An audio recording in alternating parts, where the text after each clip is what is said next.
and maybe one by one we can install these systems, and I'll tell you what they are. So the first is this atom, and that's the most complicated actually. Easy to install, but somewhat complicated to use. You can go to the website.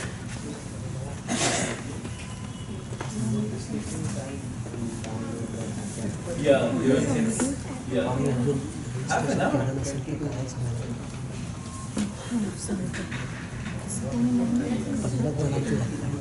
Maybe the different net.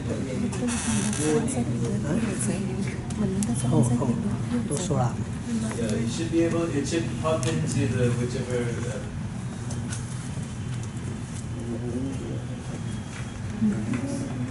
GeoNet is.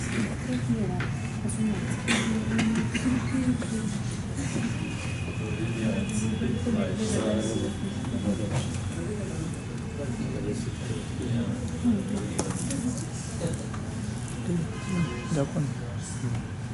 Maybe there's a smaller package.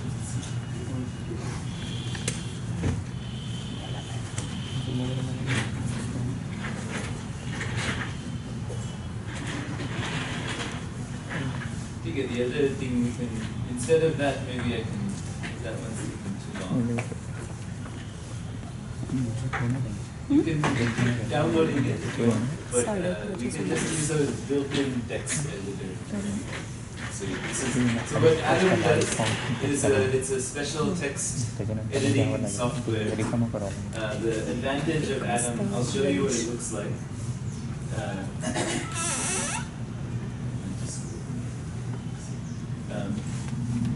So Atom is a text editing software. So what it does is that when you have special types of files, you won't be able to read these.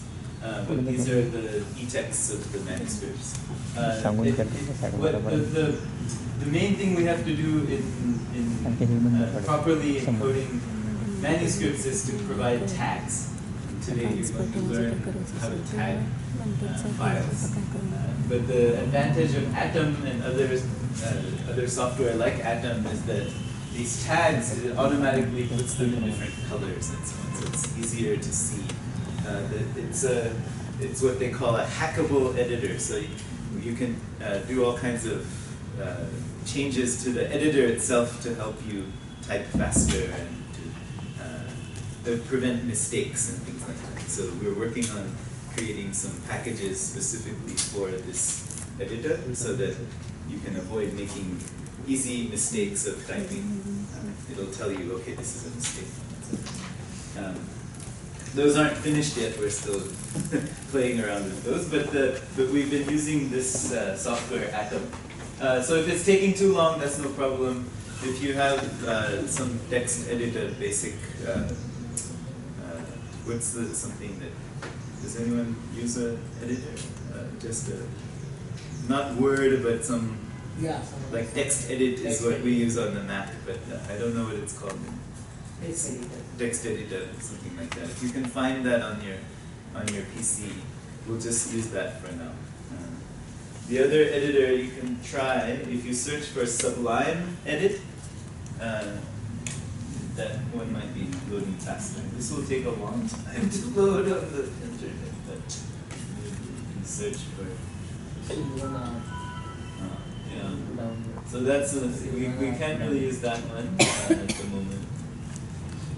But if you search, if you can search online for this thing called Sublime Editor.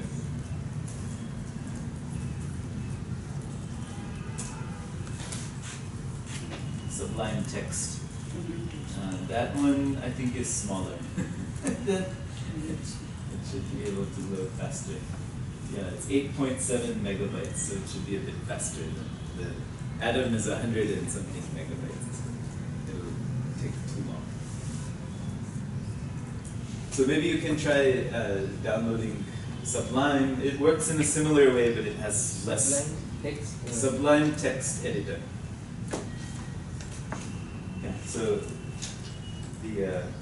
that's one thing. The other would be If you don't know how to type in IASD, this is what we'll be using, which is the transliteration scheme. Sublime X3? Yeah, a text editor. And then it should. Sublime text, sophisticated text editor. Once you search, then. Sublime text download, Sublime text. Yeah, just if you search for that, then once you get to the site, it should. Yeah, that first. So then,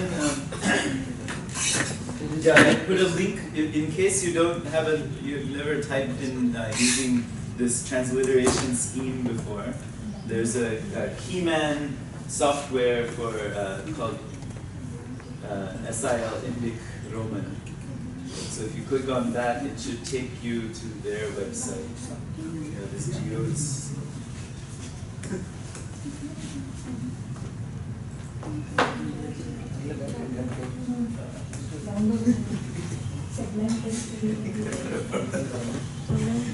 So if you need to type, if you need to be able to type in this transliteration, I gave you one method that you can download and install. Yeah, with the diacritic marks. But if you have already your own method, you can continue using that. It's just in case if you don't have one, I put one.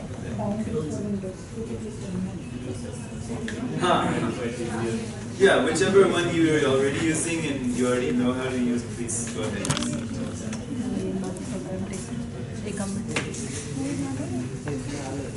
Any questions so far? Is it you're able to?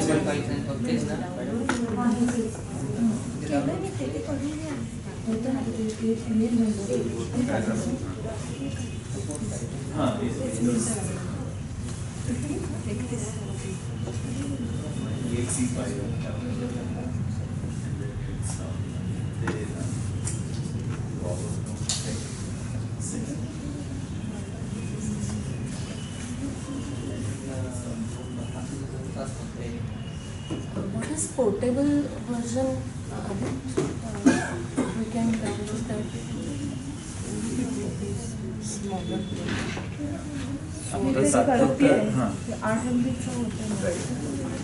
Portable तो 8 MB का.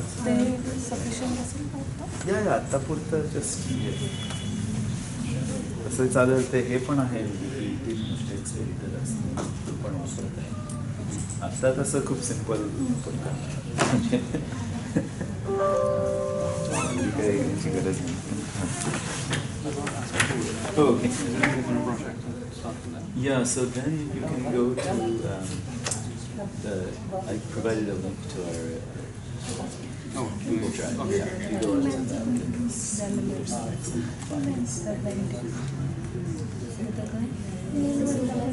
So if you go to the texts, second.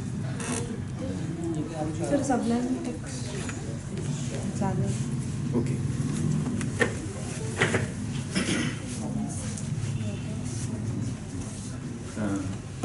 Okay, so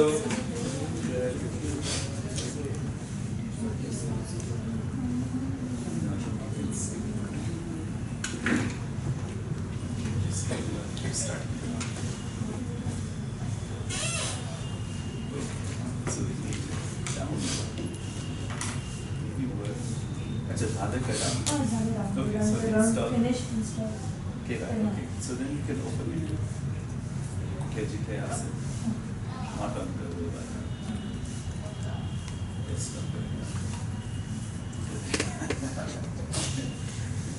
application.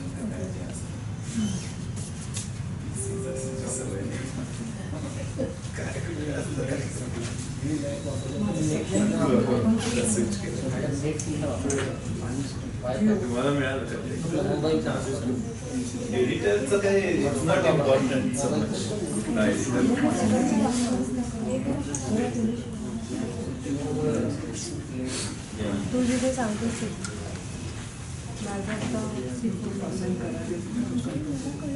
So is everyone downloading? It's okay, actually. Then, so let me just walk through the next step. So you should be able to get some editor, if not Atom, then some other editor. You should be able to have some keyboard so you can type in the transliteration, the diacritics. I think all of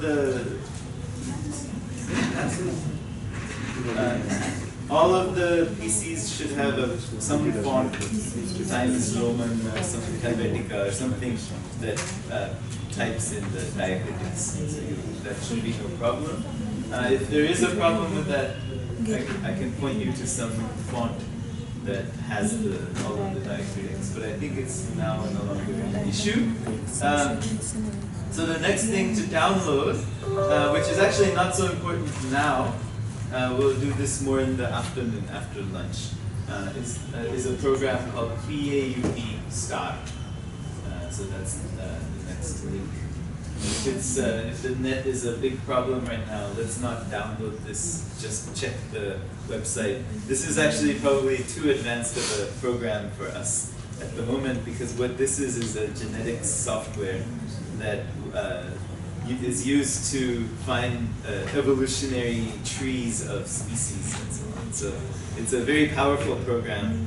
I'll show you how we use it to create a stemma for manuscripts. And that sort of thing, but I've just given you the link for this. It takes a long time to actually learn how to use this software. But it's called PAUP Star. Any question? If you haven't, this is a very informal thing, so if you have any questions, just ask. It's not a lecture. Yeah. I wrote this software, but after installation of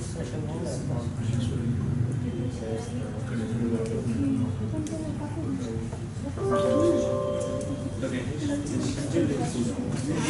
It should be in your application. Wherever it's installed. So search in here. So whenever you use to open programs.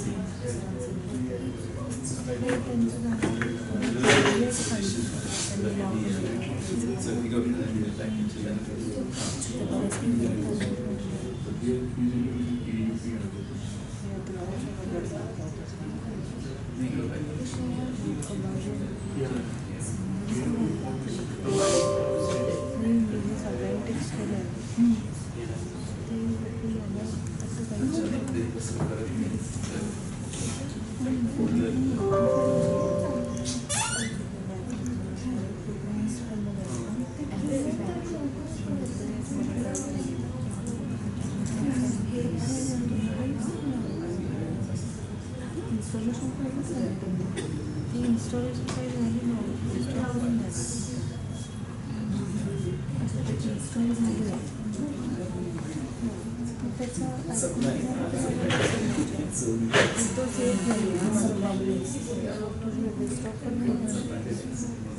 So you can make a shortcut. That's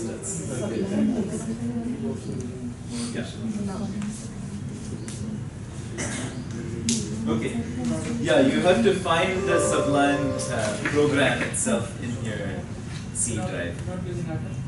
Atom is taking a long time to download. You can use Atom if you have that. But it's a long. It's like a yeah. So, you don't open the installer. Just you've already installed installation के लिए छोड़ा लगता है C drive.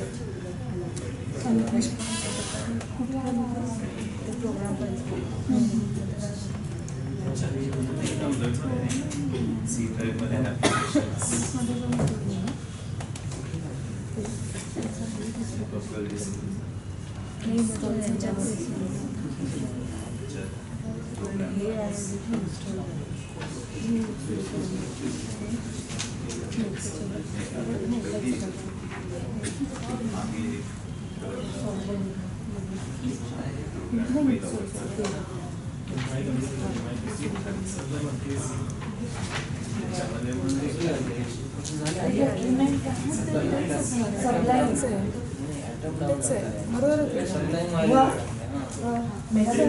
Okay, so Atom you can run. There's a similar programs. Yeah. कुठलाही वापरा. Sublime आणि atom similar. जे काही पटकन होईल ते वापरा. Sir, दोन्ही चालतात.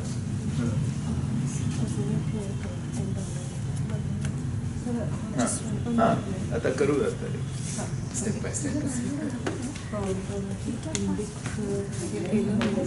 ओके.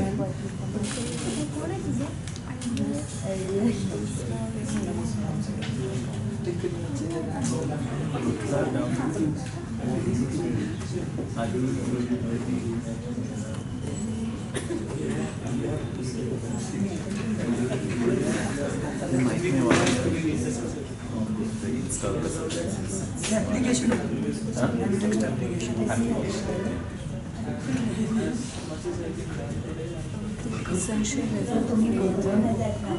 डायग्नोस्टिक्सचे काही मेथड्स बिल्ट इन असतात की एक US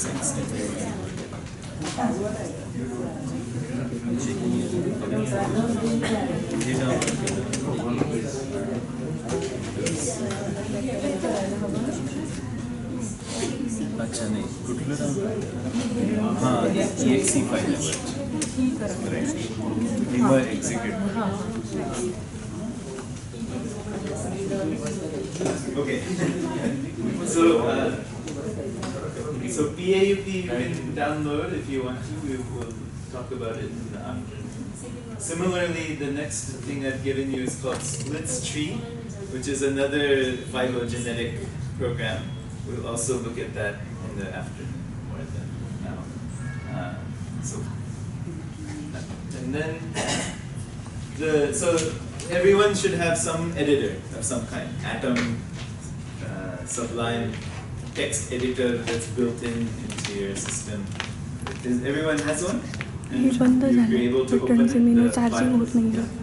Yeah. It should just look like a blank with a dot. Right? So now what we'll do is to go into, I've created for the workshop a special drive in our, so we keep all of our files on a Google Drive so that everyone can share them and edit them. But I've created a particular folder for you that you can, that you'll be able to use. So please click on that link, the Google Drive link, and at some point the net will give you the.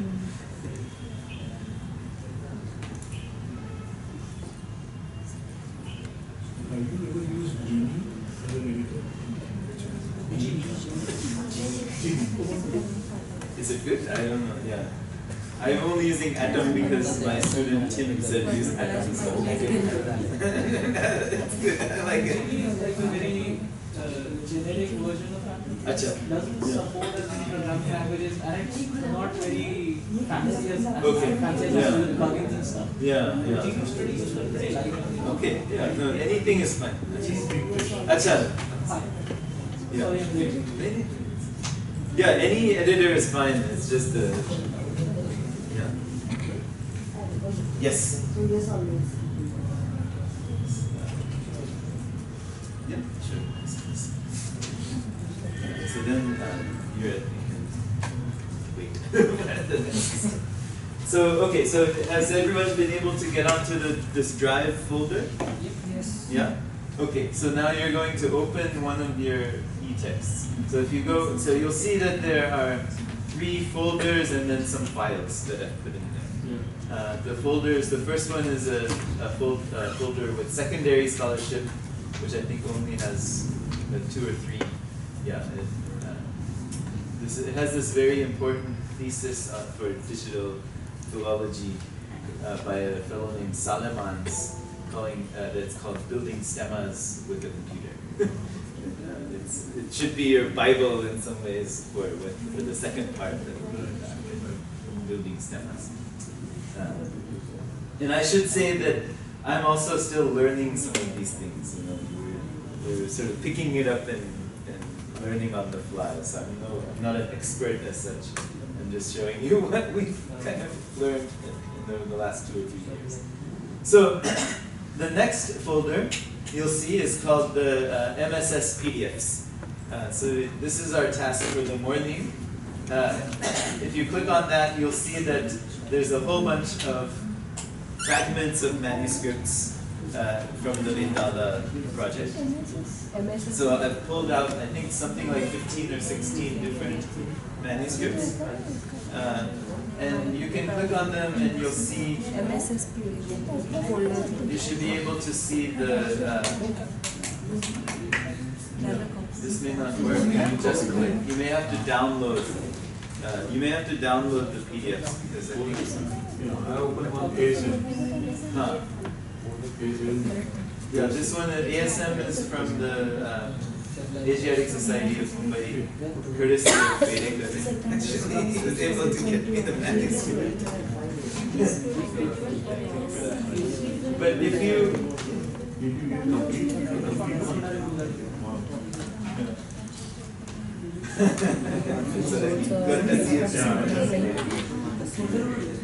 okay, so I'll just go to the ones I already have downloaded. So please find a way to see them. You can either download the whole folder, and that's what I would suggest actually, is to just download the whole folder and keep it on your laptop. You're welcome to keep them. There's no, they're not complete manuscripts, they're just fragments. Everyone is able to see the manuscripts? No, sir. The That's folder right. is not open. Folder is not open. Yeah, so you can download this. So if you go up,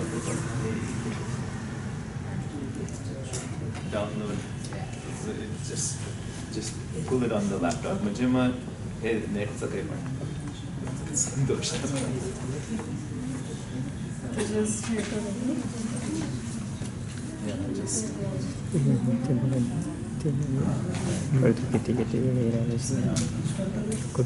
सत्य दूसरा folder है टिप्पणी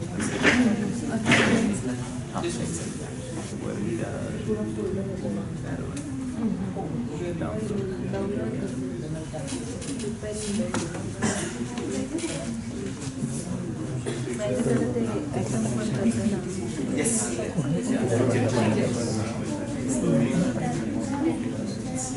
Okay, so everyone's able to download the manuscripts? Yes? Okay, good. Then, that's one step. The next folder you'll see on the drive is the e-texts folder.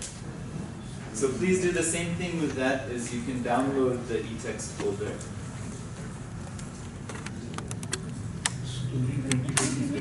Yes, so what I've done is, to make it simple for everyone, I created a new XML files for each manuscript. Just for what we're going to do today is to type in one story of the Vedala Panchanish, and then I can use it later. but we're going to type, we're going to practice using the schemes. So you can, Story 21 text. yeah, the third folder is called Story 21.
सापडत नाही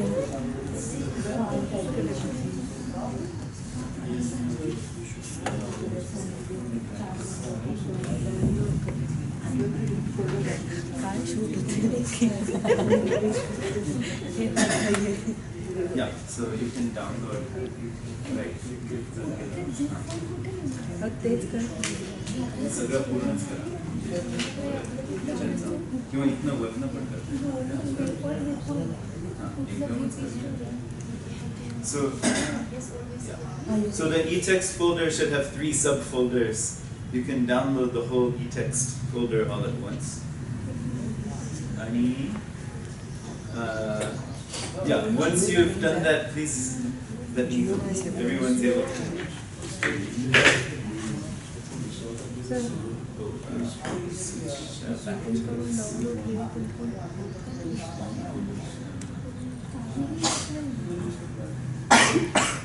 Best case scenario.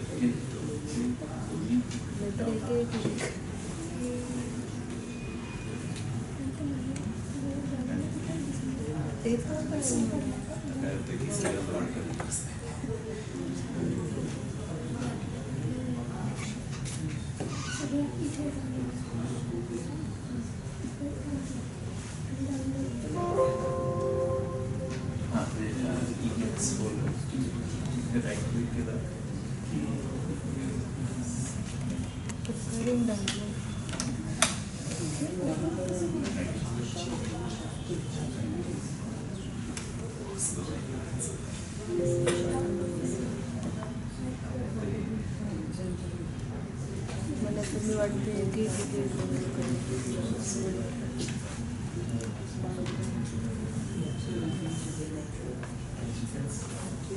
You can see the check. I'm not sitting.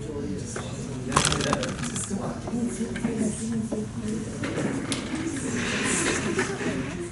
एक करते त्याच्यात जायचं practice नाही करायचं त्याच्यात जायचं मग त्या फोल्डरवर क्लिक कर मग ते फोल्डर ओपन मग एक क्लिक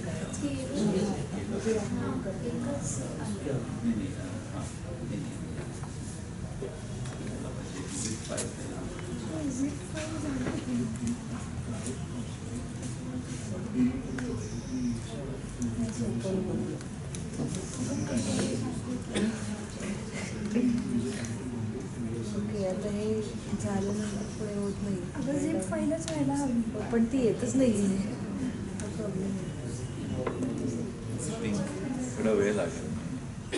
नाही ते झाल्यावर ते डाउनलोड रेडी असं म्हणतो पण त्याच्यानंतर दिसत नाही हां मग मी आता एक करायला घेतलं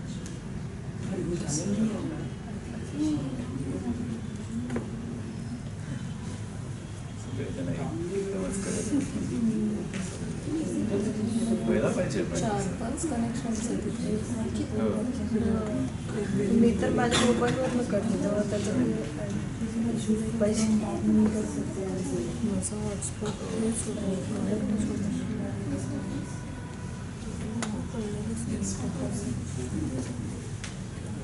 चालेल थोडा वेळ लागतो. पण मग ते मगाशी मला हे होतं की डाउनलोड रेडी पण त्याच्यानंतर ते ओपन होत नाही त्याला पण होत नाही म्हणजे कुठे हे डाउनलोड्स फोल्डर मध्ये यायला पाहिजे. डाउनलोड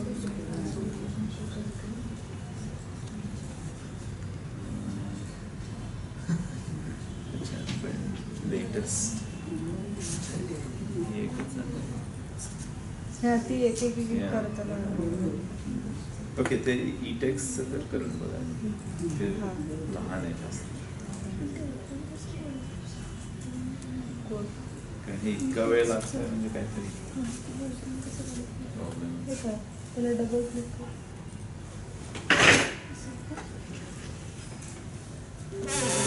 आणि सुरुवातीच्याच त्या लिस्टमधनंच डाउनलोड करता येईल. असं दिसतं येस डाउनलोड केलं ना ते आता ह्याच्यामधनं ओपन करता येईल सबलाईनमध्ये ती फाईल सर्च करायची ओपन करायची. Okay so everyone has been able to download something? Yeah, okay. So you should have the PDFs of the manuscripts are in the e-text. So then we can look at how to open the e-text. If you're using Sublime or Atom and such, you should be able to open up a file in the, you can, in Atom it's somewhat complicated because you have different projects and you open up files within projects. So I'll start a new project here. And here you can open up a file. I would suggest, so if you've downloaded the files, you can then go to where you downloaded the file. Maybe create a new folder. Instead of keeping it in the downloads folder, move everything into a OD workshop folder. You can open up the file within the folder using either Sublime or Atom or whatever your editor you're using.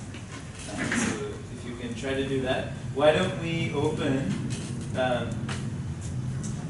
the one that I've done last night, which is EULA HU1S21. So that's within the subfolder that's called Vallabha main. Okay, so if you go into the Vallabha main folder, I'll explain why they made these folders in a second.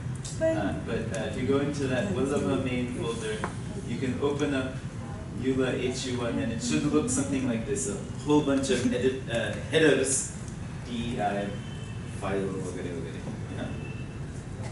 And then if you scroll down, you'll see eventually it gets to this thing called body, and within the body you'll see the text. We open EULA, right? Yeah, EULA HU1. Yeah.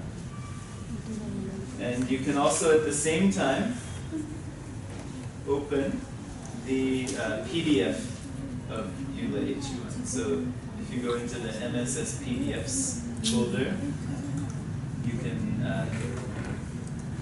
you'll see that there's a PDF for EULA HU1. There's two EULAs. There's EULA D and EULA HU1.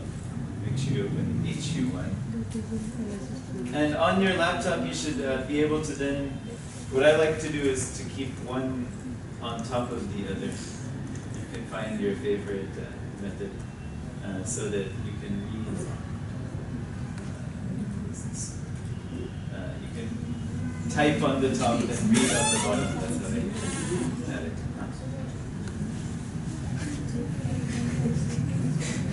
That's the zip.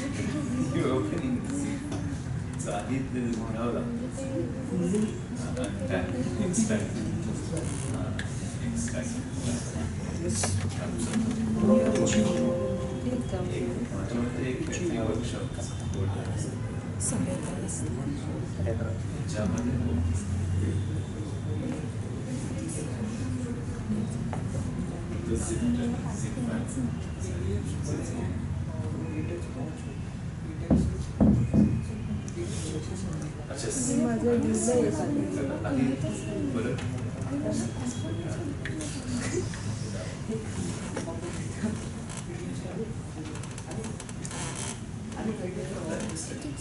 Selected.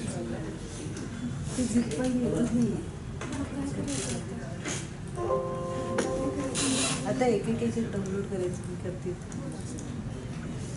अच्छा केले cancel sir आणि मग आता तो folder हे बंद करता येईल तो folder हां टेक्स्ट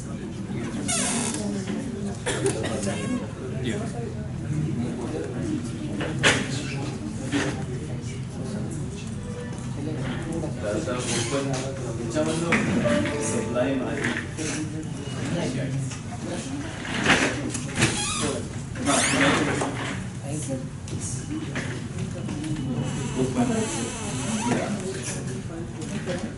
ऍक्च्युली आता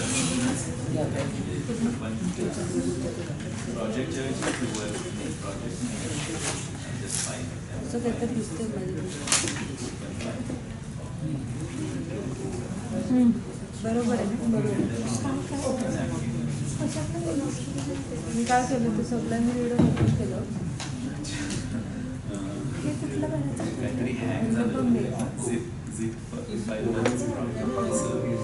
खाली ना मे बी आता फक्त काय करता येईल. हे जे ओपन नेटमुळे काहीतरी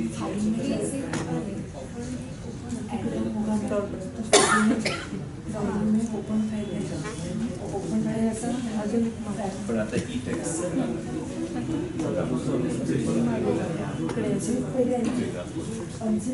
सर हे अजून राईट गुड ते खाली गेलं की टेक्स्ट माउसने पण राईट अजून आणि मग ते आता PDF पण उघडून साईड बाय साईड ठेवलं की दिसेल काय मतलब काय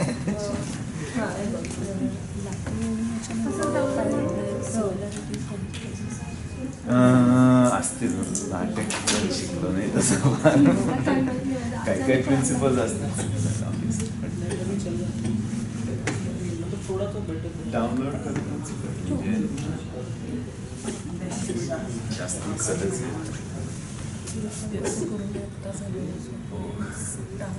I think so. New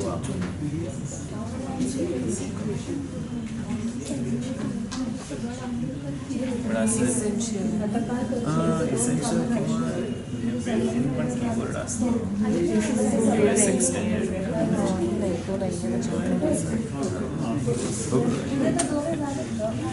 serve Okay, any questions? So, आता हे यायला पाहिजे. So you should already have the e-text. You should have the PDF. So you can see them side by side and see that basically what I want to show you at the moment is the basic principle that we're using, which is that each line of the e-text should match exactly each line of the manuscript. In this case, this isn't a manuscript, that's why it's easier to type in. But still, each line, each line should match each line of the text. So you can maybe just check that for now, just to see how we're working.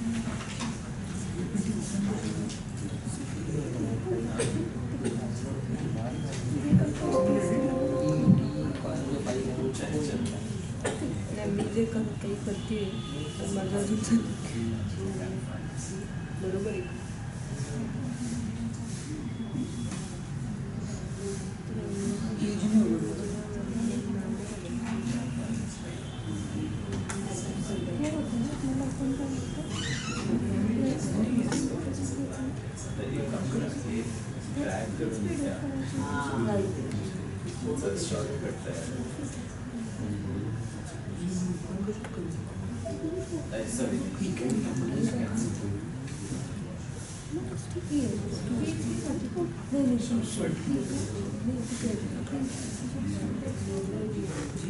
आतापर्यंत ते उघडा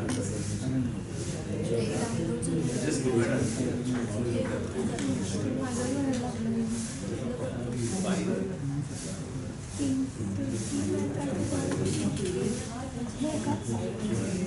yes Shahnaz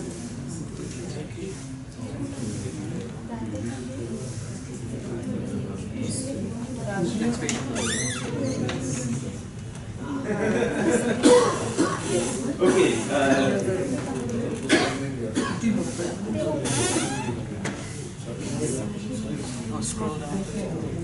Okay, so everyone has gotten this part? Yeah. Anyone has any difficulty? Now is the time to see. Yeah. Sorry. Yeah, with the editor, whichever one, Sublime. Right. The edit file.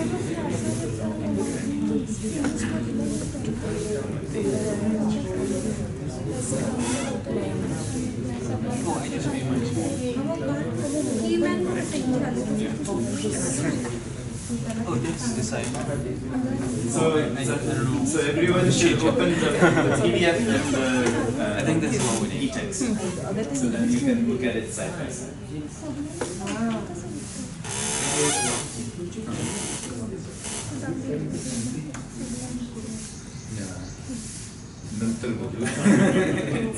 It's too much like a word processor.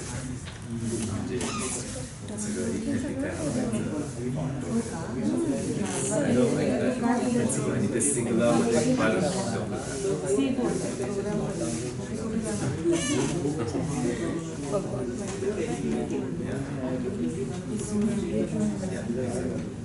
font वगैरह के फर्क नहीं जाता है नहीं main problem it's just private easier मुझे मालूम है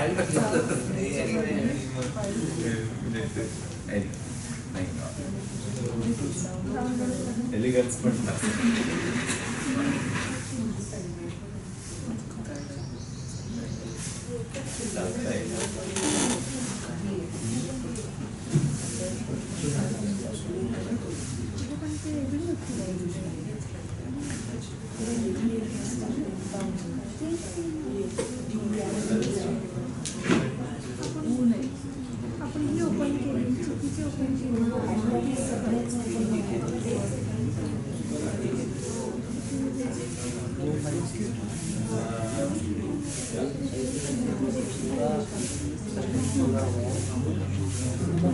So maybe then, if everyone is there, I can now kind of give you a quick walkthrough of the basic principles that we're using to get from manuscript to hopefully edition for data.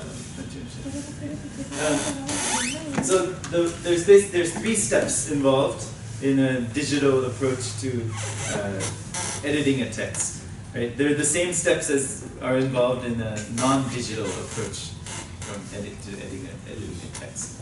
It's just that we use these machines instead of slips of paper and lots of time spent. I mean, you still have to spend lots of time, but it's hopefully a bit easier. Now, the first step is to go from manuscript to transcription of the manuscript.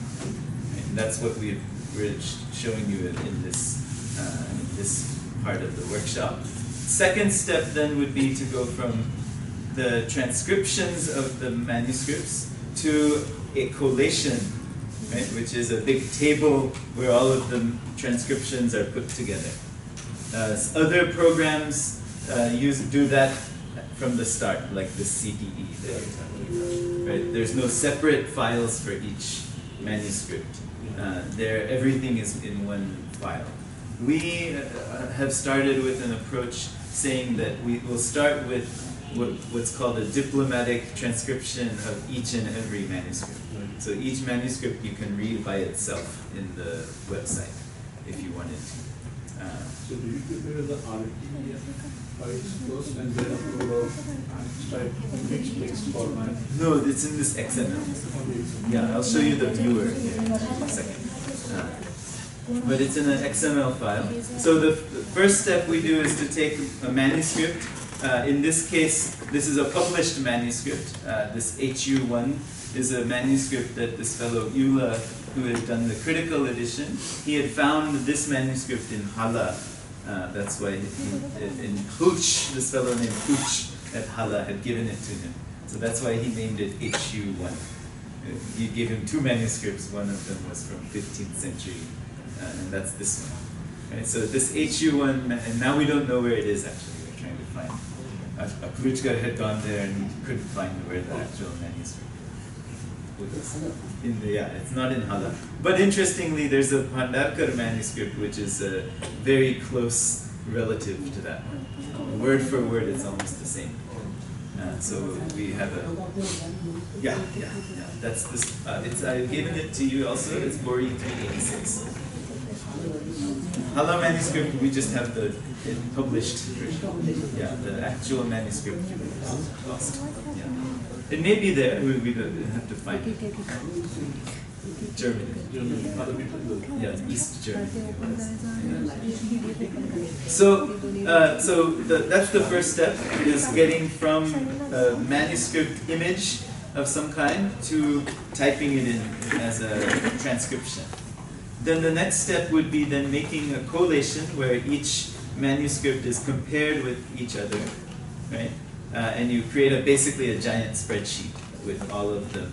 Each manuscript is a row in the spreadsheet, right? Each column is what's called a lemma, right? A lemma, and there a lot of people argue with one another. What should be a lemma in Sanskrit? Yeah. Right? Is a lemma one word, right? Or is it a cluster of sandhi, whatever, because that's what happens in Sanskrit, right? Is that words get sandhi and they stick together. Some people, Philip Maas, I think, takes the approach that it should be a word. I'm taking the approach that it should just be a cluster, right? Wherever there's a white space, right? Each unit like that is read as a lemma. So a few problems happen which cause, a lot more work in this approach, which is that some manuscripts will have two lemmas instead of one lemma, right? They'll split the sandhi sometimes, right? Sometimes opposite, right? Should be two lemmas, but some manuscripts will read as one lemma, and so on and so forth. So what you have to do in this method is manually, once it creates an automatic collation. I'll show you that. But once it does that, you have to go through and align what lemmas you think you want to have. In that lemma, when there are the words are separate in some manuscript, you just combine, make a sandhi and yeah, you pull, basically what you have to do is manually take the two cells in the spreadsheet and pull them together. Yeah. So it's a matter of text alignment, text matching, right? Yeah. So I call it massaging. The collation. So is there, aligning the. yeah, because I see the problem that you're stating. Yeah. That the entire line, if the variant is only at one Right. akshara, Yeah. you still have to record the entire string. Yeah. So is there a way to remove? Matching will be happening like that. Yeah. To remove the ones that is already that is not necessary. As we do in the critical apparatus, we just remove only that one. You mean just doing a negative apparatus? Something like that. That can be done in the next stage, no? But in the collation, we just want to keep the full data set. In the next stage, you can eliminate. the first approach, Huh. has Yeah, mass. mass. Yeah. In that case, you separate sandhis and name. That's right. And Yeah. the advantage will be that if there are some scribal errors, Yeah. or sometimes some letters are missing, or some signs are missing, like uka or oka, something like that, then you can note it down. Yeah. And then you have original lemma, and then you have some like information. You have all those variants and also scribe like this. Yeah. Well, let's see. In this approach, you can also do the same thing, I think, but in a second stage rather than first stage. Yeah. Comments of the course. Yeah, exactly. In the TEI file, you can add a In comment. the grammatical text, sometimes where the counterexample is provided, where the whole emphasis is to show that the sandhi does not happen between two words. Okay. At that point in time, we better keep it as two words together as a lemma rather than keeping one word, because and if there is a variation. Yeah. My thought would be, first one should always start, I think, with what the scribe thinks is the lemma, right? What the scribe sees as a meaningful unit. And then you can always, at a second level, create a separation of these things. So when we do the collation, we're not touching the actual manuscript files anymore.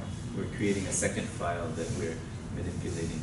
But because I see that there are verses in this text. So in doing the lemma for the verses, do you consider charana as a lemma, or as you say, unsandhi the string?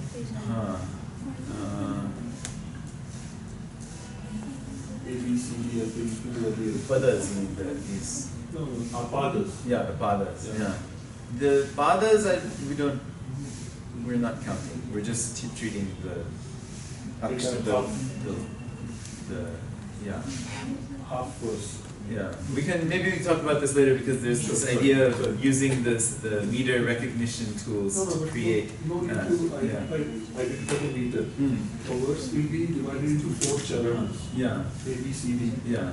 Whatever is the meter. Yeah. And you can straight away identify charana A as a lemma and go on recording. But the automation of that identification, that's something we'd like to have the computer do rather than the transcriber, because sometimes if some scribes may forget or they don't have an entire pada, or the padas don't align properly in their transcription. They've dropped a word or two and added some other words. It can be a challenge to put in these kinds of markers if they're not already in the manuscript.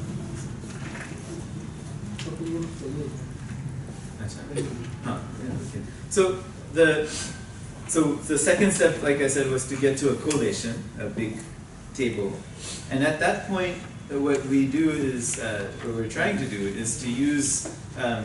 So the big question, of course, is you'll have. Right now, I've given you 16 manuscripts. The question is, what is their genetic relationship to one another, right? So who is closer related to whom? Who are cousins? Who are sisters? Who are? In this, you're not taking one manuscript or one version as a starting point, right? You're putting all. Yeah, they're all collated. There's no vulgate. There's no vulgate taken. So what we do then is to there's a process known as phylogenetics, right, which is used by geneticists to answer the same questions when it comes to species. You take you take a list of traits and you figure out which traits have descended over time into which species. And so using that, you create a tree, right? A cladogram is what it's called. So that's what we're doing. This is a method that was first, for manuscripts, it was devised or perfected in some ways by a fellow named Peter Robinson in Canada. There's the thesis I've given you is by a fellow named Salemans, who's in Utrecht, I think, somewhere in Holland, maybe not Utrecht, but he's sort of it's a really excellent thesis that is in some ways the kind of definitive approach to how to do this stematic analysis. Peter Robinson is also credited for collage, right? That's right. Yeah, collage software. But he had done for Chaucer, they had done a phylogenetic analysis. So that step, I'll show it to you in the afternoon, how to do how we're doing this step. But the basic principle is that you take this big spreadsheet of lemma. We have a converter that converts that spreadsheet of lemma into basically something that looks like genetic material, right? You know, this gataka, right? This GATC, this stuff. It converts the lemma, the Sanskrit words, into these variables that then you can pump into this PAUP program, or you can pump it into this splits tree. There's another program called Mesquite. They all do this similar kinds of complex analyses of thousands of variables, and they can figure out, okay, based on this information, these are closely related manuscripts. These are further. I've provided you a sample tree, right, in the handout. Everyone has one? There's some extra.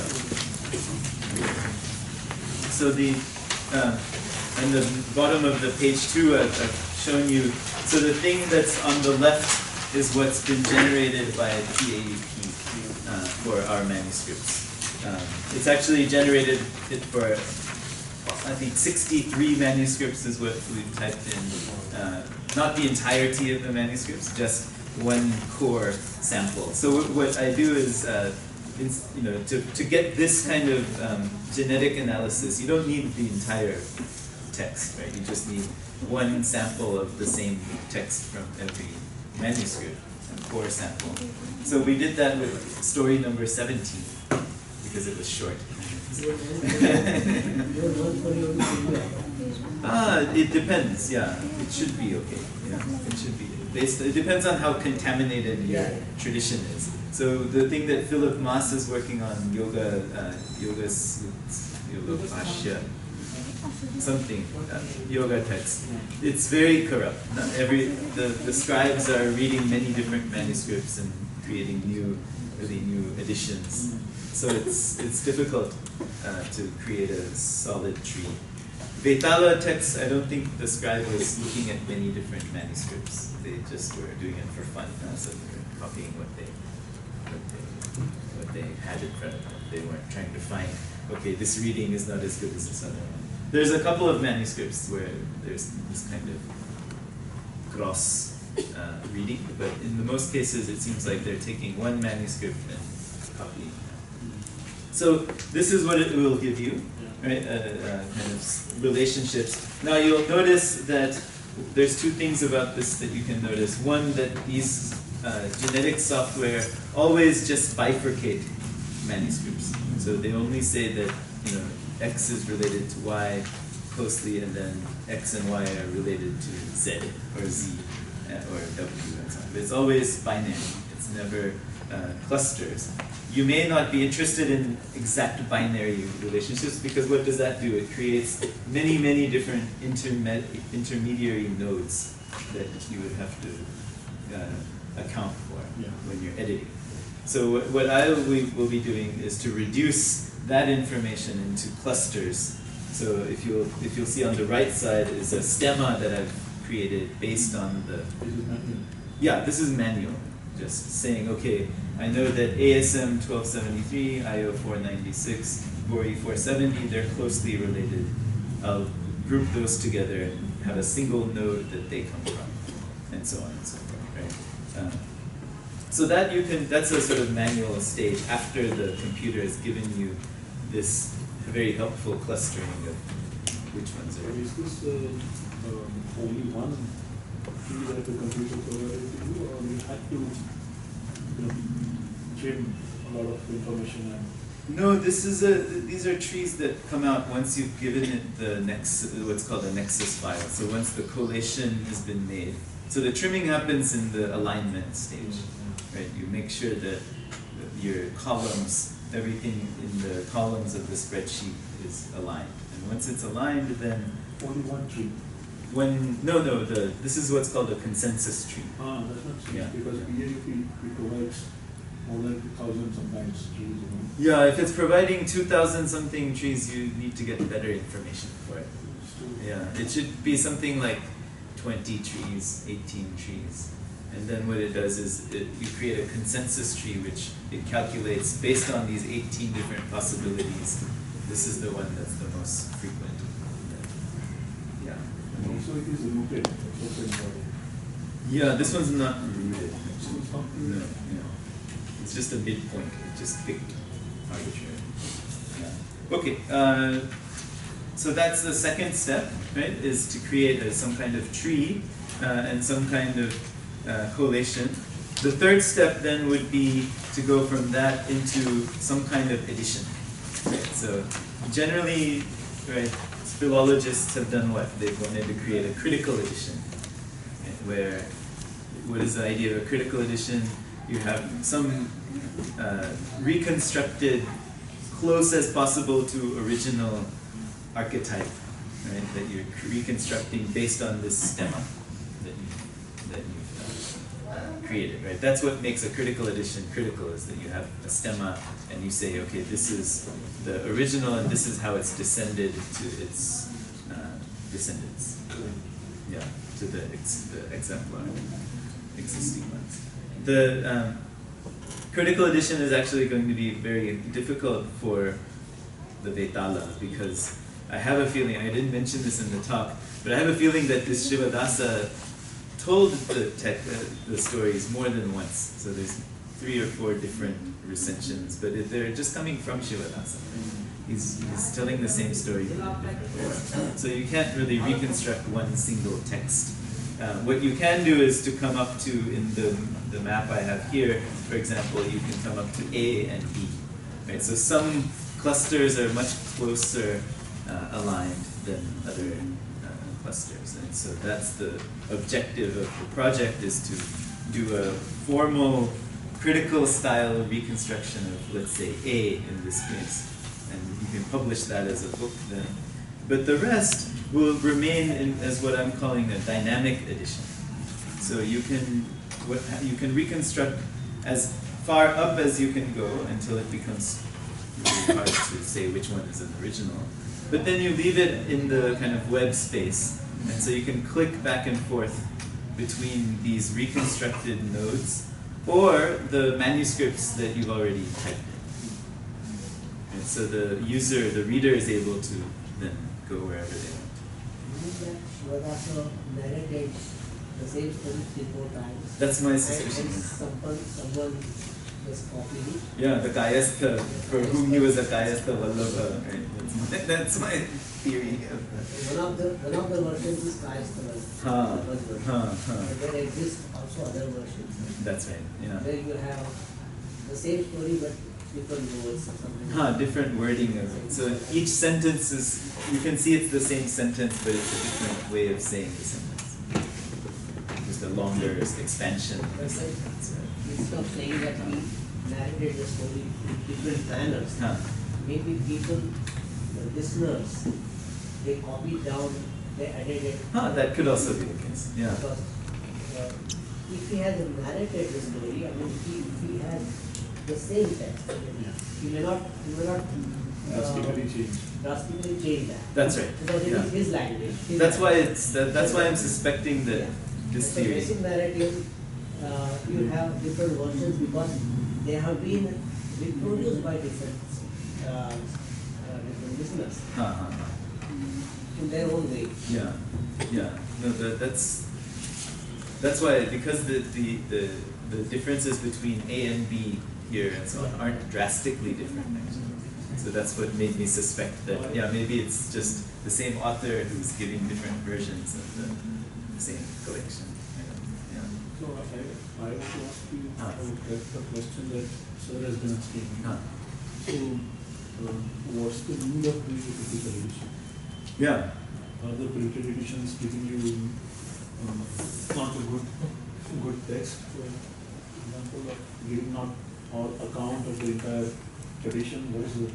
Because in Vancouver, in one of the papers, I have tried to answer, find out an answer to your question. What is the necessity to do the critical edition of Kashi? My thought would be that it's important to go up as far as possible. So if you can get to A on this, because the problem is if you just type in one manuscript, right, and you publish that, it'll be filled with mistakes and so on anyway, right? So you're correcting these mistakes of a scribe. So it's not actually the authentic text to begin with, right? So you've already lost the idea that this is something authentic because you have to fix the text. Because even if some part is missing, if there's a worm has eaten some of the manuscript, you have to supply the text anyway. So, but if you can get far up as possible, then you can at least see how some parts mix. So like yesterday we were talking about the vernacular, right? You can see maybe how some parts are changing when the manuscript is moving from one place to another and so on. So some points of research can come out for the readers if you have an apparatus that. You can go closer to the old text. Yeah. But if you go too far up, then you get the problem of what Suknaka had, which you had to relegate huge amounts of things into these appendices, and you don't know then which. The story gets lost of the development of the text. That's the trade-off, right? Of going very high up to the omega, right? The original text. Yeah. Okay. So is it okay so far? So the 3 steps then. We've done a lot of work on the first step, and that's what I'd like to sort of help you or show you in the rest of the morning.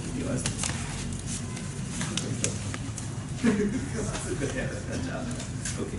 So So now we can start actually the hands-on, pull up your sleeves and tayari kara.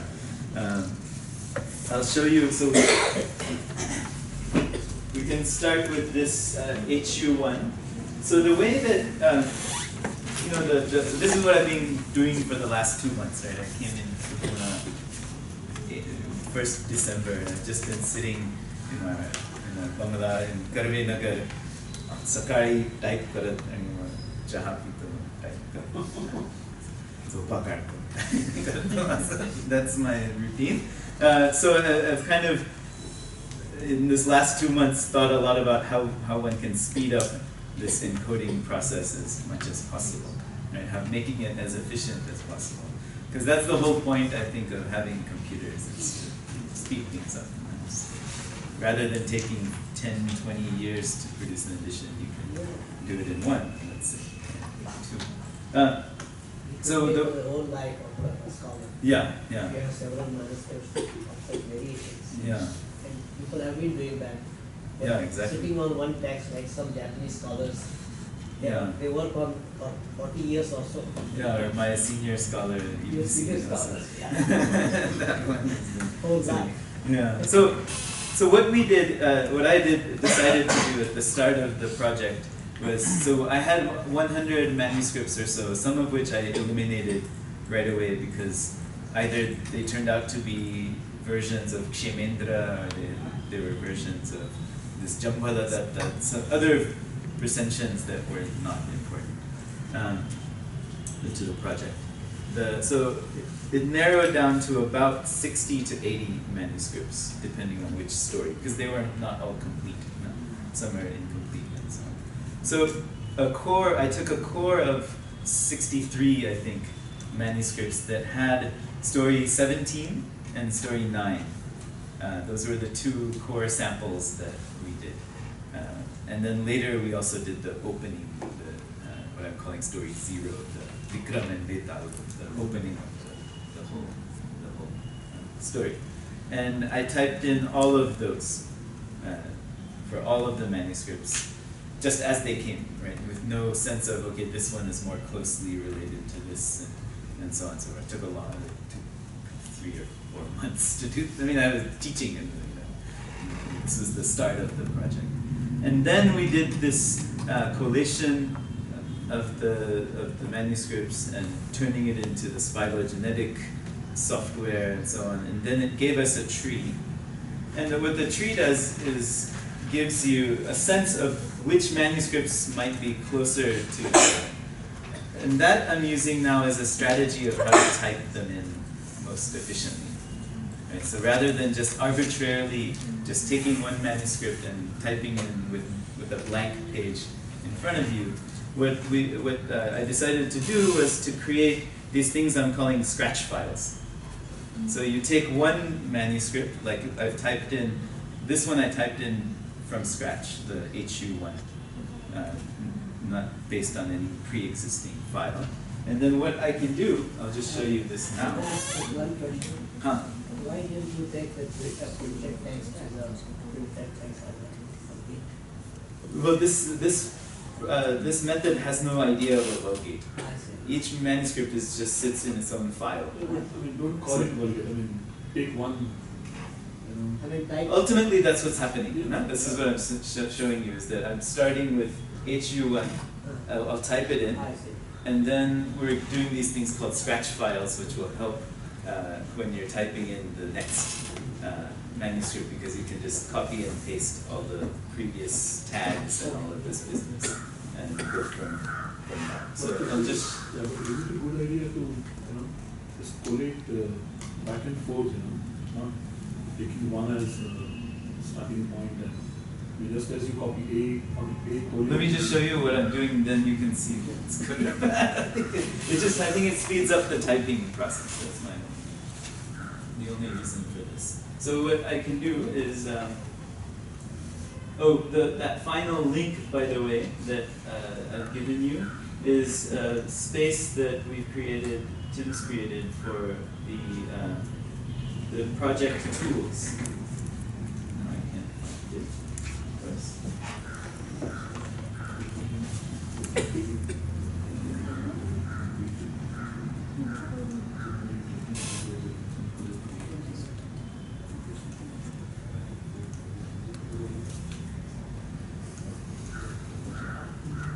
this is the site that there's a user and password for this site, right? You shouldn't, which now I've forgotten what it is.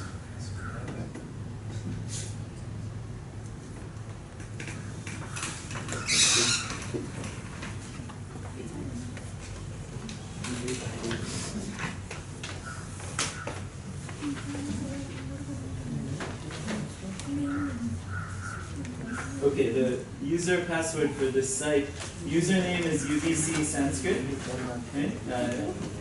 UBC, all together, UBC Sanskrit. So this is the last link I've given you. You can click on it now. UBC Sanskrit is the username, and the password is testing. So if you click on that final link, it should take you to our tools page.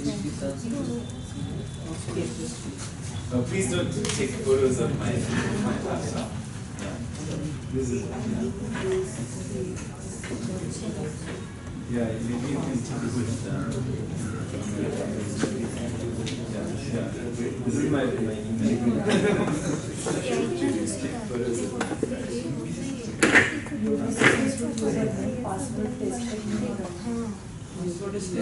testing. Yeah, UBC Sanskrit is the username and the password is testing.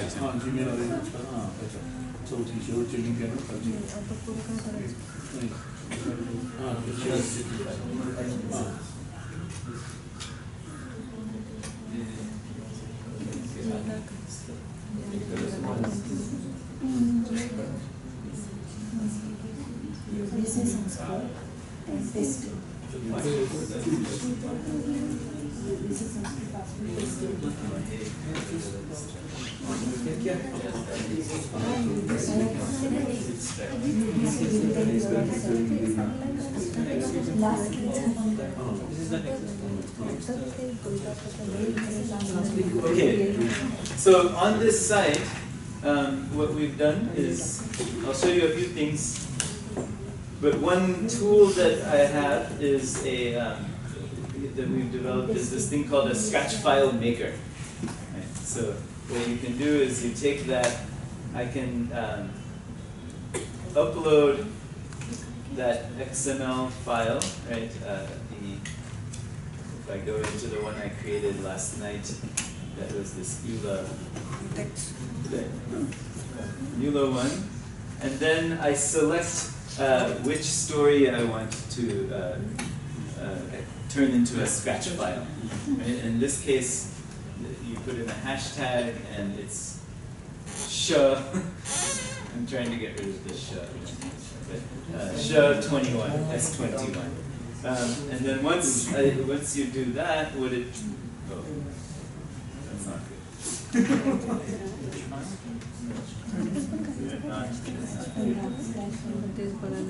Maybe I didn't put it. करायचं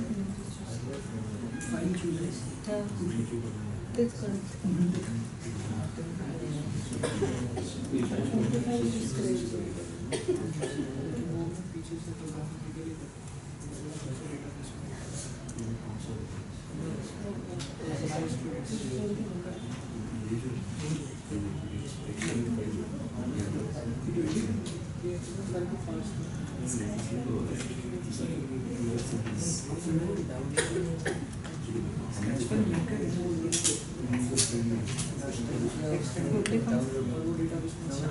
Okay, so this should work.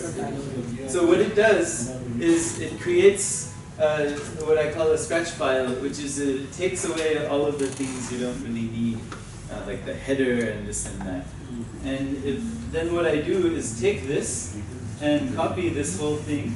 Right? This is just the same text now, where each line is a sentence. I can copy that and I'll put it into my next XML file that I want to type in. Right? So that way, then I'll be looking at the new manuscript, and I'll only make the changes that are needed and align everything, each line to itself. Prashna?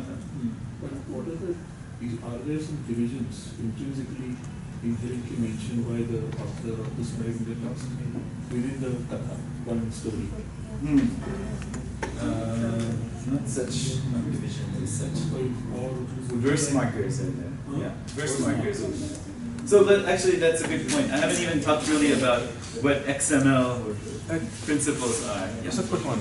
What kind of files do we upload here? Not an XML. The XML file. XML? Yeah. So the e-text files that you have. Still says empty document. Yeah, it's an empty document. So did you put in? So when you can upload it, right? And then you have a selector. So you have to put hashtag and then a SH21. Okay. So capital S with the accent mark. That's something that I need to get rid of, but I haven't gotten rid of it. Which is, I started calling all of the stories Shivadasa 21 and so on. But now no, just so sh. You have to know how to make a sh on the. Yeah. IS. Yeah. Okay. Good. So capital.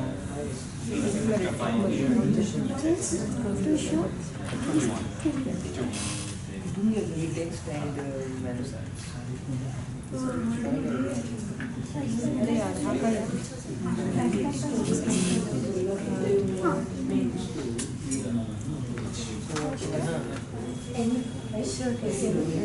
H1च कारण ते दुसरे काही काम आहे त्याच्यात काहीच नाही आहे.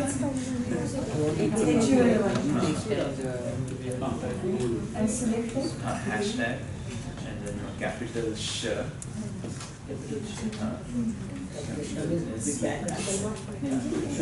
should it be capital only or Capital. small? I don't think small. It didn't work. It doesn't work. Yeah. Only capital. Can you copy? I can't.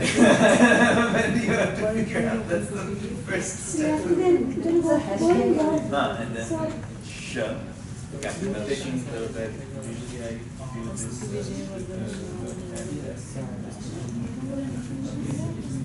Then maybe you can paste it someplace.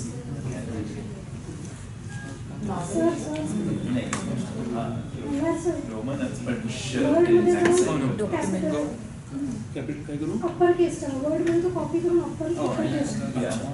I translator मध्ये word upper case करेगा copy paste करेगा Yeah, copy paste करता है. empty document नहीं, but काहीतरी चुकीचं केलं. नहीं, choose file. आणि 21 पण करावं. Yes. And then should 21.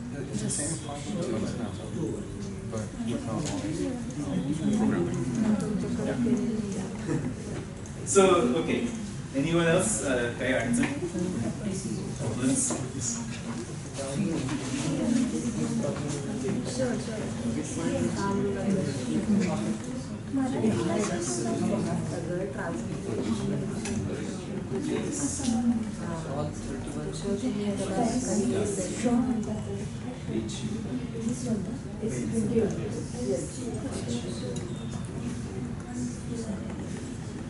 You know, you can also cut and paste from the XML files.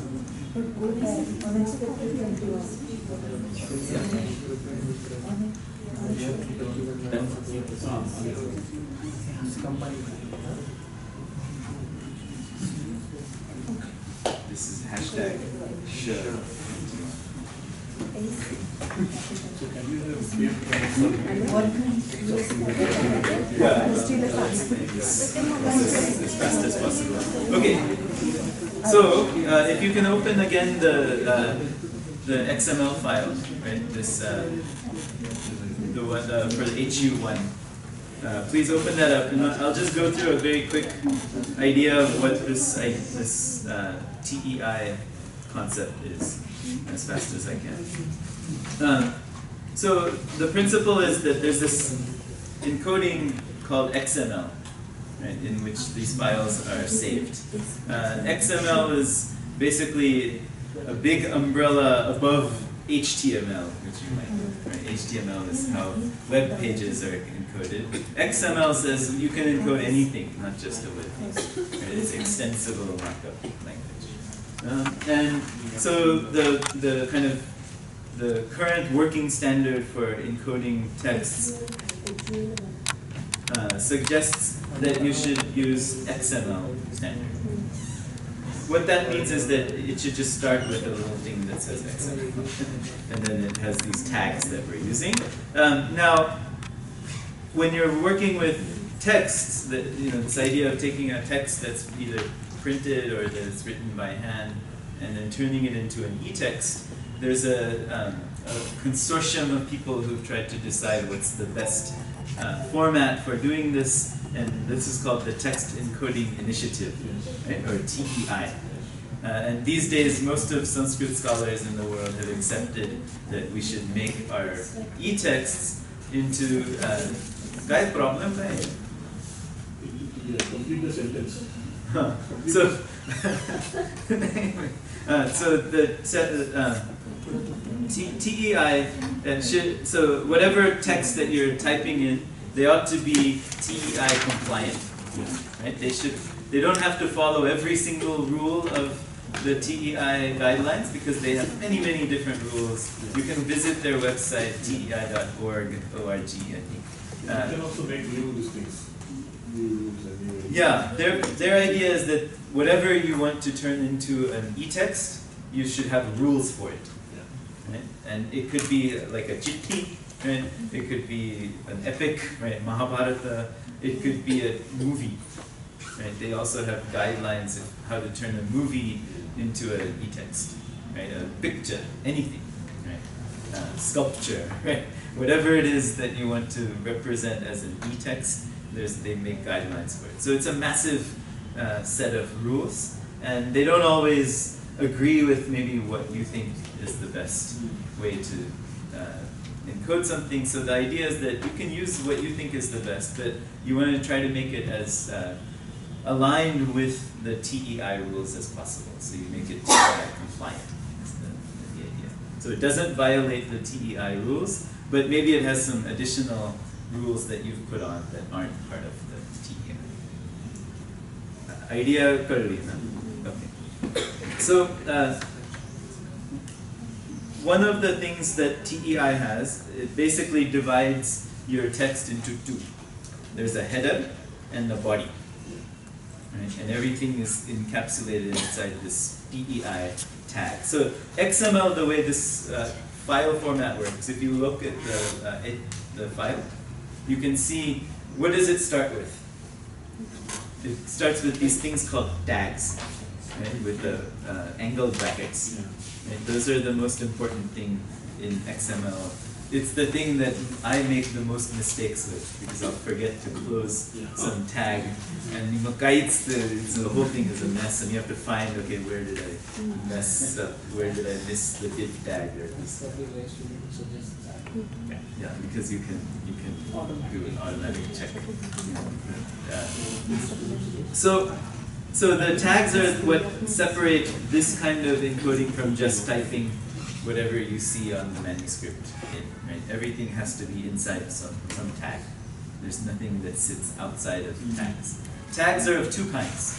One kind of tag is where you have an opening tag and a closing tag.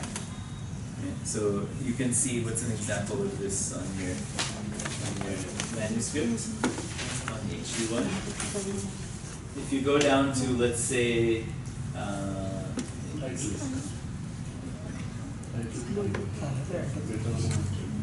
yeah, I'm trying to find the window. So, yeah, if you go down, so the first part of this is a big header section, okay? But let's go down to the body, down to line 71, in fact. Right?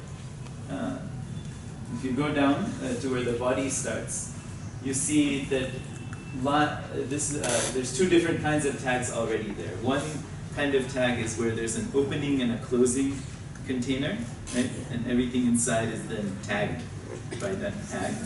The other kind of tag closes itself. It's called a self-closing tag. So there's no container. Right? So this line starts with LB n equals 7. That means it's the 7th line of the manuscript. Right? Right? It's the 7th line of the manuscript, and it doesn't have a closing tag. This is one thing where we are doing it slightly differently than TEI's suggestion. Okay. Because we don't want our lines to be enclosed, because some things run over lines. So we're not closing line tags. We're not closing also folio tags. So each folio starts with a PD, and it gives you the number of the folio. In this case, it's a printed text, but so it doesn't have R or V. But in manuscripts, you'll have recto or verso, right? The front side or the back side.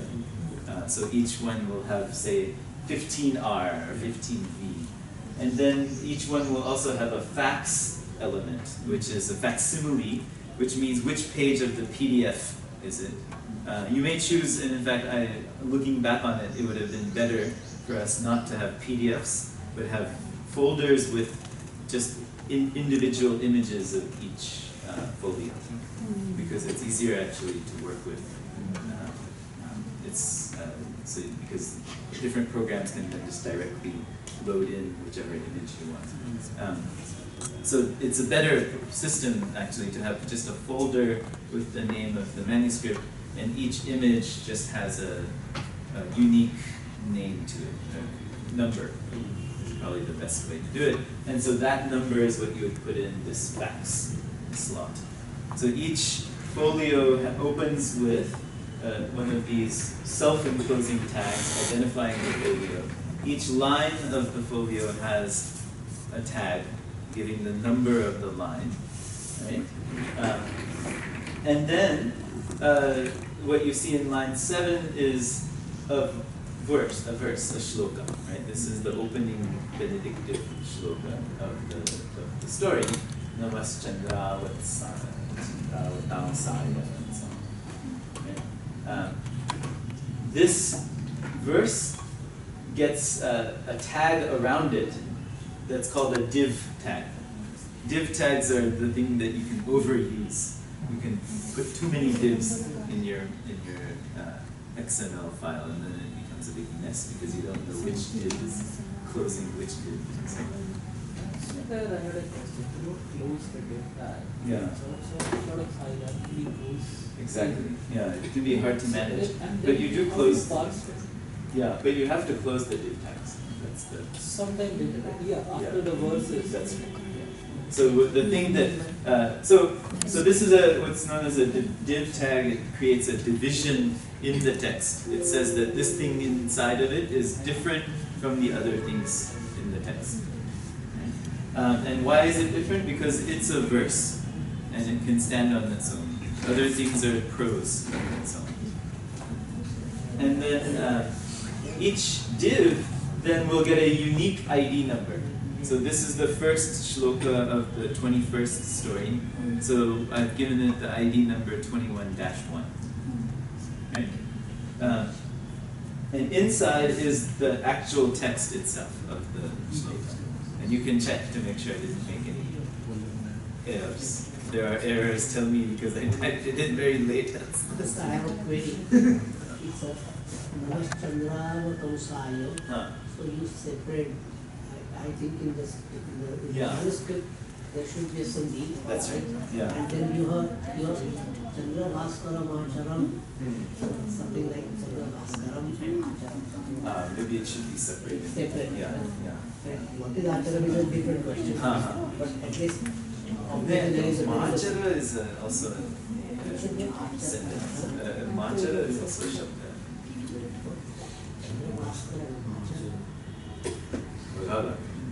I just typed it and it has the. Yeah. So one thing that so does this make sense so far? So there's certain kinds of tags that have to go around text, and the way you close the tag always is to have a slash and then the tag. So if you have a div tag at the end of the thing that's the div, you have a slash div. Yeah, yeah, it's similar. It's HTML is a baby of the XML. Yeah. So if you have an add, if something's been added in by the scribe, right, on the margin or something like this, when the thing that's been added in is over, you put in a slash add. Delete slash delete. Right? Every tag that you add should have a closing. If you don't put in the closing tag, everything fails. Right? That's the biggest mistake that I make every time. So that's why we have these things that check, make sure that you have. So div is a kind of tag. Sorry? Div is a kind of tag. No, div is not an add. Add is an add. Yeah. She's asking div is a tag. Oh, tag. Sorry, I heard add. Div is a tag. Yes. Yeah. Anything that you see in these angle brackets is a tag. On the, I think the 4th page of the handout, I've given you our basic tags that we use, starting out with this cheat sheet that I created for you. So we use we can look at some of these. So the most basic tags that we find in the text is the div tag. Every story has a div around it. And that one, so within that tag, like you see this, you have the div, and then it comes with any number of elements. These are called attributes, sorry. These are called attributes. Every tag can have any number of attributes. I've given you in this cheat sheet which attributes we use for which one. So for story, we have an ID number. Every one of these tags will have an ID number. So because then the system can find which div it is, and it pulls out that div. That's why you had to put SH21, because that's when I started. I just labeled each one of these as SH. Now I regret it. And I do a global change and delete all of them and just have 28 and 21. Don't know what else. Peak. Then you'll see in the story we've also given each story, the way that Shivadasa stories go, they always start with Asti Samsampuri, Tatra Raja, so and so abhavat, right? So we've also used those tags just to see if there's any pattern and so on. This was just my idea that these might be valuable later, so we should pull them into the story. So what's the tag for the portion that begins with Asti and goes up to 13? Asti. There's no tag there. There's no tag. Yeah. So that's one thing I haven't put in for today's session. Ordinarily, there's a sub-div that I've created for the stories. So I've given each story has a certain number of scenes that I've divided, just so that we can analyze just sections of the story together. I just made them up. There's no intrinsic thing. I just said, okay, instead of analyzing a whole big story, which may be 5 folios, why not just analyze one paragraph, basically, of story? So I just called it some scene number 1.2 or this and that. It's not in the thing today because it would be too complicated to deal with scene divs. That would be part of your edition. It will be, yeah. It will be part of the edition. Yeah, yeah. No, it's a very important part of the text, actually. Then, so you see the story div. The other div to worry about today would be the verse div. So each verse should have a div around it. The IDs for the verses have already been given actually in a secondary file, which I'll show you in a second. But for now, today, don't maybe not worry so much. I think most of the IDs will come already from this scratch file. It's already in the ID. FW, it stands for form work. That's the next type of tag. Those are anything that's in the margins, basically. The header, the footer, the page number, and so on and so forth. Those are also wrapped divs, where there's a backslash at the end, slash at the end. Then the PB I talked about, those are for each folio, starts with a PB tag. Each line starts with an LB tag. There's another important tag. So if you encounter space, right? So for example, in manuscripts you have many times you have a hole in the center, or you have a decorative hole in the center. In the Jeng paper manuscripts, right, where they put all kinds of things inside. Sometimes you have sometimes you have wormholes, right? Sometimes you have all kinds of things. Anything that's created a space, right? So the scribe intentionally leaves spaces, right? So those you can record with this space div.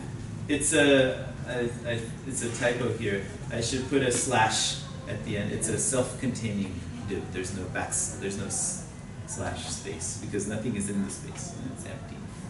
There's no text in the space. So in the example you see it's there, right? There's space quantity 10 slash angle bracket at the bottom.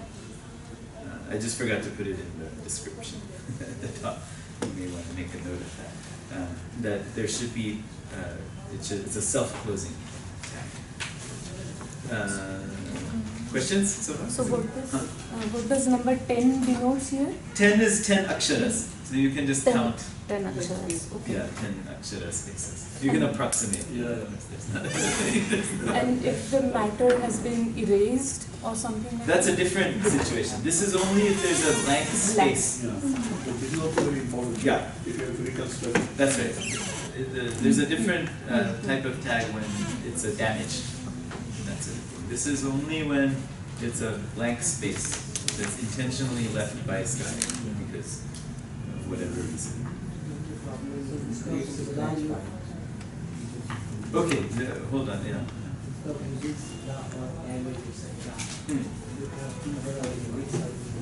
Yeah, there's this next page has the damage and so on. Yeah. So this is just the basic one so far, right? Make sense? The idea of tagging makes sense? Okay. Next types of tags now are the most frequent ones, which is add and delete. Right? So often a scribe will forget to put in an akshara and put in a garet, what's called a garet? Kakapada, right? And then we'll either have it in the margin or right above the line and so on. Sometimes they may add right on top. Right? Without the kakapada, just like we saw yesterday with the upari katva, right? They'll just put it in without just overwrite the text. All of these we're considering to be add. Right? Anything where there was an original text that the scribe had made, and then either the scribe or a second hand, right, or a third hand, or some other later person has added into the text. That's an add. Right? And that would get a tag that starts with add and then ends with a slash add. And it's an enclosing tag. There are many different attributes, but the important ones are rend. Rend is the method by which they've indicated the add. Oh. Right? So either the kakapada, which is in English would be the caret. Right? The caret is either above or below, or sometimes above and below. Right? So that sometimes they put lines above to designate an add. Many different methods. So you just describe the method in this rend attribute of how they've indicated add, and then place is where the add is. Right? Is it at the bottom margin? Is it above the line? Is it below the line? That sort of thing.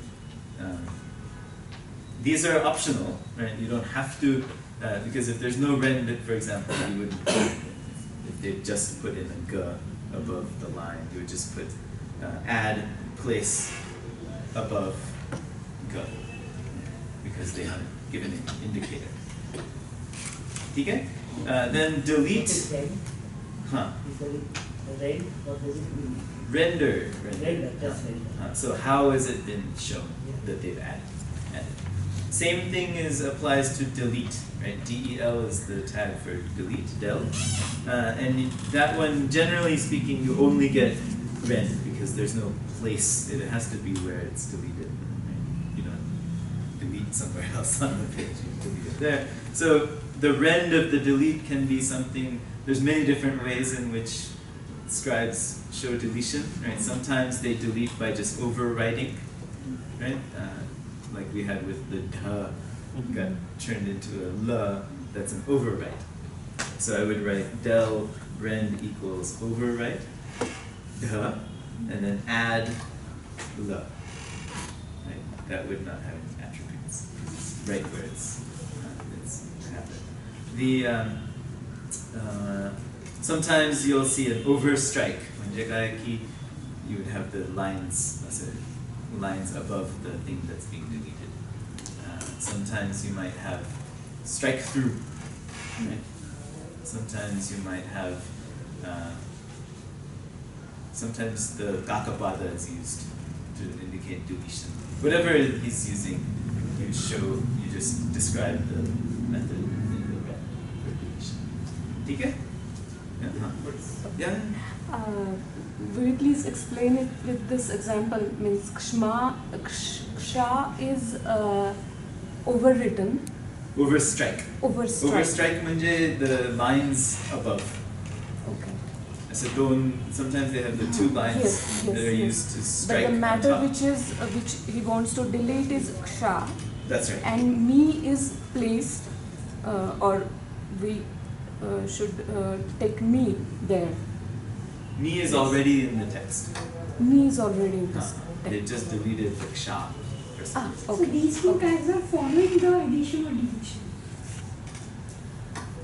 Generally, Yeah. tags are preceding the addition and deletion. I mean, tags are written first, Yeah, and then you have the closing tag. closing. Huh. But here you see add and delete. Acha, these are two different examples. Right? So you have the Bodhigambara example, and then so the Bodhigambara example, there's been a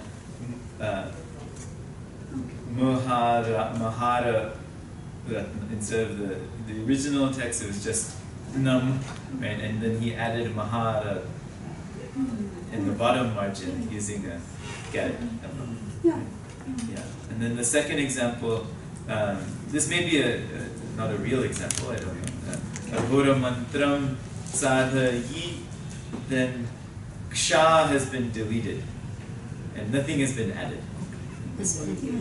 It should be added, but so maybe we just took that off just to show the example and not confuse the issue. But you should add a shya, right?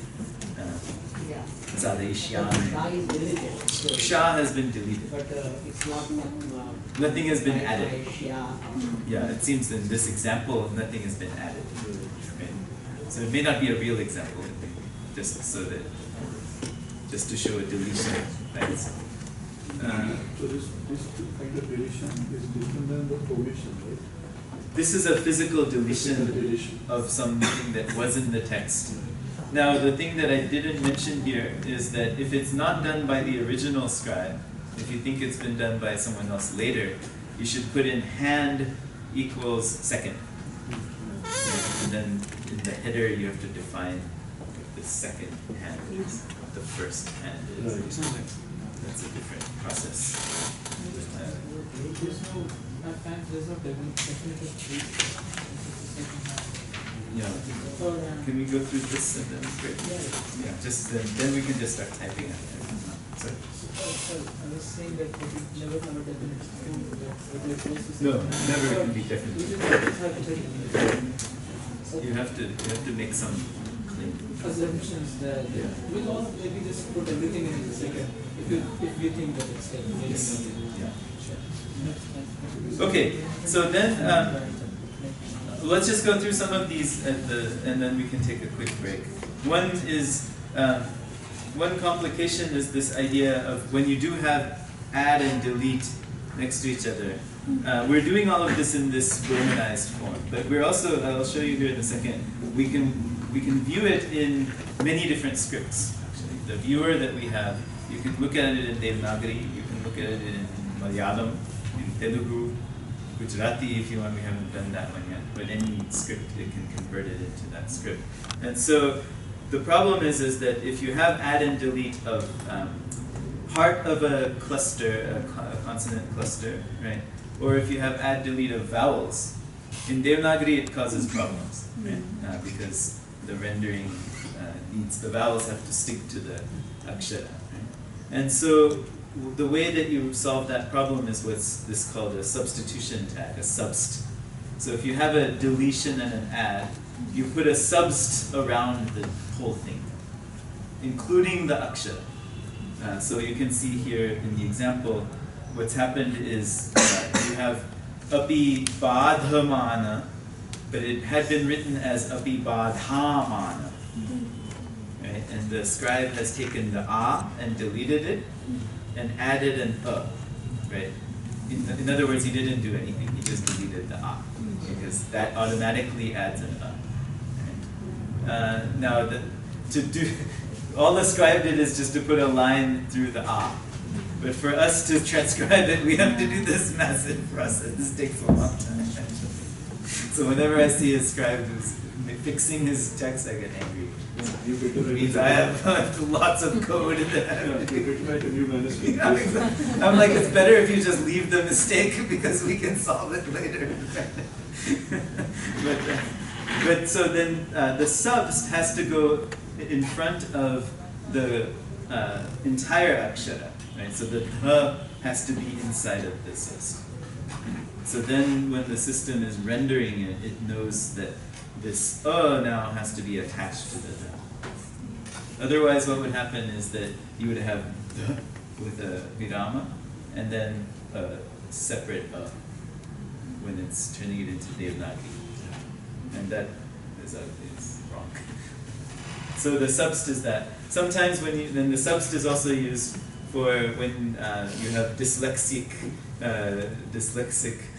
scribes who switch letters all the time, and then they fix it later with the 1 and the 2. Right? You've seen this, the 2, 1, 1, 2. That one, that's called a transposition, where the scribe wants you to read the second akshara before the first akshara.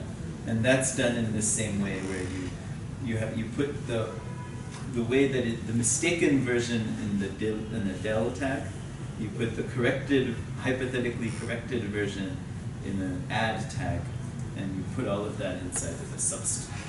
Right? That's when you get the 2, 1, 8. And then the last two are when you have damage. Right? And what we've done is to actually I've decided to do, because it takes a to make it as fast as possible, is to not have damage tag. There's a tag that says damage that then goes into describing the damage and so on. You can use that if you want to, but I chose not to do that. Instead, what I'm more interested in is in the text that was damaged, not the damage itself so much. And so what we're using is what's called a supplied tag. So there's two kinds of ways to deal with damage. Right?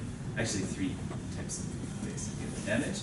The third one I didn't put in. One is that, so if I know that this manuscript is closely related to another manuscript, but let's say one word has been damaged at the end of folio got torn off and I don't know the last word, right?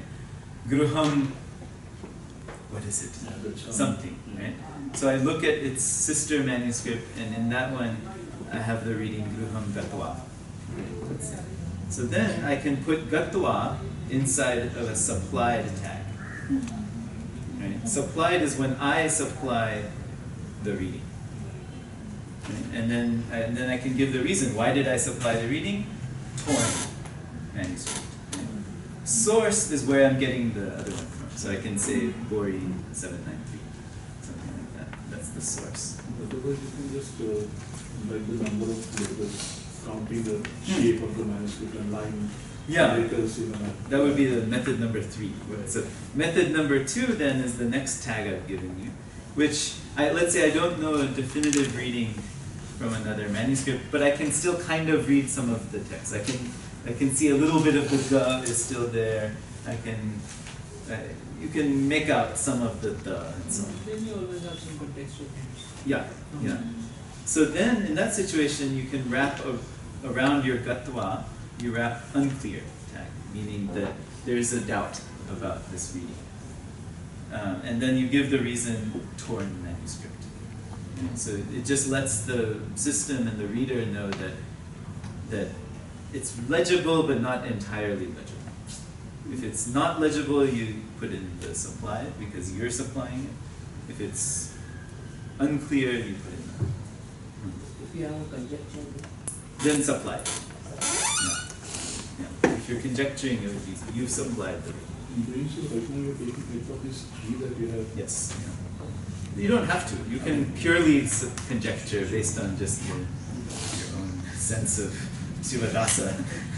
That's fine. Yeah. Then you would put not a source. You would put a source. The other thing is if you simply can't figure it out, right? There's a third tag called a gap, and that's a self-enclosing tag. Right? It ends with a slash. So if you just don't know, but you know there should be a word of 3 matra, 3 aksharas, something like that, you can put in gap, quantity equals 3, reason equals damaged, torn. I didn't put that one. Huh. The ACPC gets done in the processing of the manuscript. Yeah, when you view the manuscript, you can. So the one thing the ACPC, the way to help do that is to put in a hand. So if you know that it's a different scribe or a different reader who's made the correction, you say hand equals second. Or if there's sometimes you have 3 hands, hand equals third, hand equals fourth. Okay. So what did you mention were the other attributes for gap? The gap tag? Gap, quantity, like the space has quantity. How many aksharas you think is missing, and reason. Yeah. We have it, I think, on the site. So on the site, we put in a bigger version of this. Let me show that to you. We can take it in the docs section of the. Oh, you have the whole documentation. We have the documentation for our TEI scheme. So we have a UBC Sanskrit TEI spec, which you're welcome to look at, which has a more complete discussion of everything. Including this damage we also have as a tag, but I've just decided I not need to use it. Is there a case where you have folios missing? Yes. And that's like a big gap. Right? Big gap, yeah. You come to know from the numbers of the folios. Yeah. And in fact, in that situation, I think I put this quantity 5 folios. I'll add the word folios. Yeah. I have 2 queries before. Huh. Here's the gap one. In some manuscripts you find the detail that is sanchara. That means he repeats the line Yes. because of similar words or similar painting like Tishtati and he repeats the same. This This is called sanchara. repetition. Repetition. Accidental repetition. Actually, We just type it in. Yeah. I see. Yeah. But you don't indicate that it is Yeah. sanchara. Yeah. The tag, the tag has to be. No. This happened with me in one sutra. Some other sutras commenting a bit. Yeah. It's more, likely. So what happens is that'll be dealt with in the collation stage. Because comparing it with the other manuscripts, it'll be clear that this is an interpolation. It'll sit in its own cells. It's not that. You can just take out that, okay, the scribe, unknowingly he started again line 3, Yeah. line 3 to 5, Yeah. again he line 3 to 5. Yeah. So that is, it is self-evident. Yeah. You don't have to compare others. So he is repeating that. Yeah. So what will you do? No, I mean there may be tags that are possible. I think there's a spurious tag, something like that. There's a sick tag that can help. Because in this case, because Yeah, this one, the sick tag here, does that. So this is a portion of text with a difficult or erroneous reading that the transcriber wishes to emphasize is not a transcription error.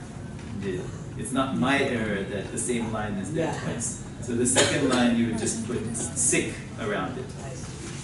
That's one way to do it. Yeah. But you want to type it in.